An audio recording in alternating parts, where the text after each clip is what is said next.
My last ministerial job, but I believe these standards are worth fighting for. This is why I am resigning.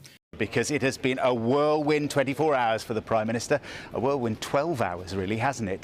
This morning he's in there fighting again for his political survival after two unexpected high-profile cabinet resignations, first from the Health Secretary and then from the Chancellor. People out there aren't complaining because she's female, they're complaining because she is utterly incompetent. Yeah. Rachel Reeves has plunged Britain into a full-blown financial crisis, and you are the one who will pay for it.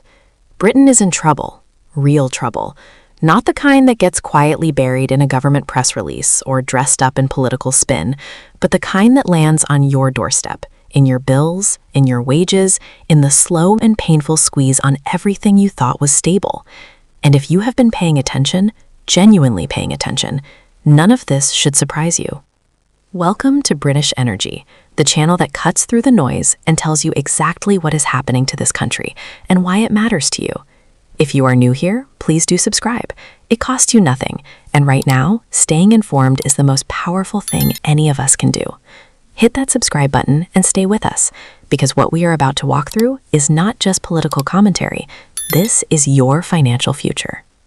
Now, let us talk about gilt yields, because that is where the story begins. And frankly, that's where the alarm bells have been ringing for some time now. Every week he comes here with the same problem. He always wants more spending. The Office of Budget Responsibility's Economic and Financial Outlook was released on their website before this statement.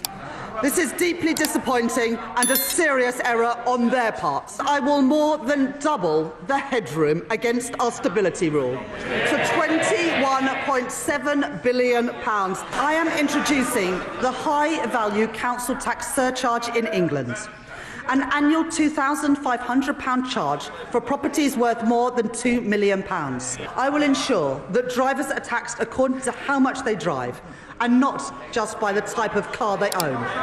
I will also reform gambling taxes. I am increasing remote gaming duty from 21% to 40%. With duty on online betting increasing from 15% to 25%. As a result of the tax reforms I have made today, I can confirm that I will not be increasing national insurance, the basic, higher or additional rates of income tax, or VAT. Gilts are the bonds the British government issues when it needs to borrow money. Think of them as IOUs from Westminster to investors around the world. The yield on those gilts tells you how much interest Britain has to pay to convince those investors to take the risk of lending to us. When yields go up, it means confidence is going down. Investors want more reward because they sense more risk, and right now, they are sensing a great deal of risk indeed. 10-year gilt yields have climbed from 4.25% at the start of March to nearly 5% today. That is not a gentle drift upward. That is a sharp, uncomfortable, and deeply telling spike. And here is the number that should make you sit up straight. Those yields are now higher than they were during the Liz Truss crisis in the autumn of 2022. You will remember that. The mini-budget, the pound in freefall, markets in meltdown. Truss was gone within 49 days, and the Conservative Party never truly recovered. 10-year gilt yields peaked at 4.42% during that episode. We are sitting above that now, comfortably. And yet somehow, the response from this government has been strikingly quiet. Rachel Reeves, the Chancellor of the Exchequer, has spent considerable energy telling the British public that she has fixed the foundations of this economy. That claim deserves serious scrutiny. Growth has stalled. Businesses across the country are under enormous pressure, many of them collapsing entirely.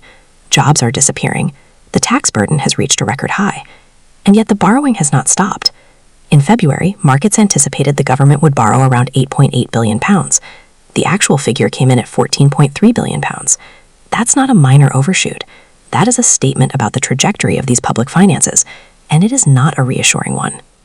Now consider the interest payments. In February of last year, Britain's monthly interest bill on its debt stood at £5 billion. This February, that figure was £13 billion.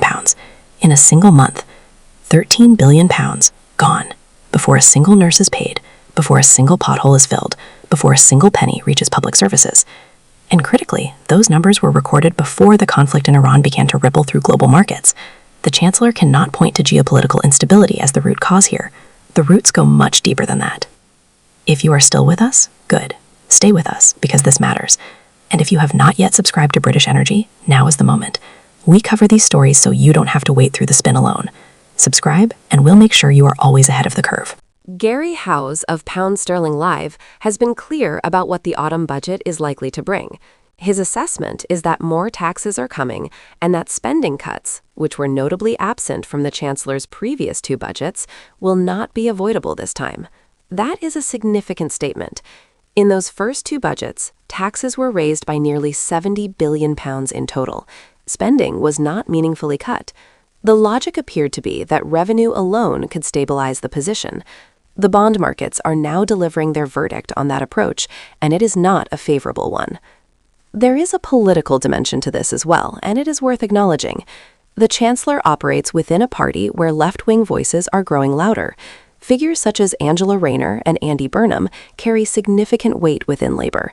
The Green Party, under Zach Polanski, continues to advocate for positions that would make fiscal restraint considerably harder. The pressure on the Prime Minister from within his own political environment is real, and it pulls in a direction that the bond markets will not reward. It would be easy and politically convenient to lay all of this at the feet of the previous Conservative government. And to be fair, the Conservatives did accumulate a substantial share of the debt. They also had a global pandemic to contend with, which distorted every economic calculation imaginable. But the Labour Party spent years opposing virtually every measure aimed at controlling public spending. Every attempt at restraint was branded austerity and attacked accordingly. You cannot position yourself as the responsible steward of public finances while simultaneously arguing against every mechanism for achieving that stability. The deeper issue, and this is the one that no government of any color has been entirely honest about, is that Britain has been living beyond its means for a prolonged period. The bond markets have watched this. They have been patient. But patience has limits, and what we are seeing now is the beginning of a reckoning that has been years in the making. Gilt yields are now materially higher than those of comparable Western economies. Analysts are describing the UK as the country the market views as most vulnerable to an inflationary shock. That is not a characterization this country should accept with indifference. There are voices, and they exist on parts of the political left, who argue that the bond markets can simply be ignored, that a sovereign government with its own currency need not concern itself with what investors think. This argument deserves to be taken seriously and then firmly rejected. The bond market is not an abstraction. It is the mechanism by which Britain funds the gap between what it spends and what it collects in tax. If that market loses confidence in British fiscal management, the cost of borrowing rises further, the fiscal position worsens, and the options available to any government narrow dramatically and rapidly. We are already seeing the early stages of that dynamic play out. The autumn budget is now the focal point. The question is not whether difficult decisions are coming. They are. The question is how they are distributed, who bears the cost, and whether this government has the political will to be honest with the public about the scale of the challenge.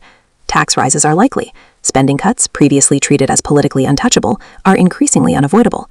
And the people who will feel both most acutely are not the ones setting fiscal policy. They are the ones watching videos like this one, trying to understand what is happening and why their lives feel harder than they were told they would be. Britain deserves better than this. It deserves a chancellor who speaks plainly, a government that governs honestly, and a political culture mature enough to have difficult conversations without reaching immediately for the nearest convenient scapegoat. Whether we get that remains to be seen. That is where we are. Take a breath and stay informed, because what happens next will shape this country for years to come. If this video gave you something to think about, please subscribe to British Energy. It is a small thing to do, and it makes a genuine difference to what we can build here together.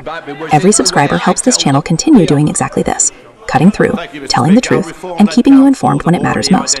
We will see you in the next one.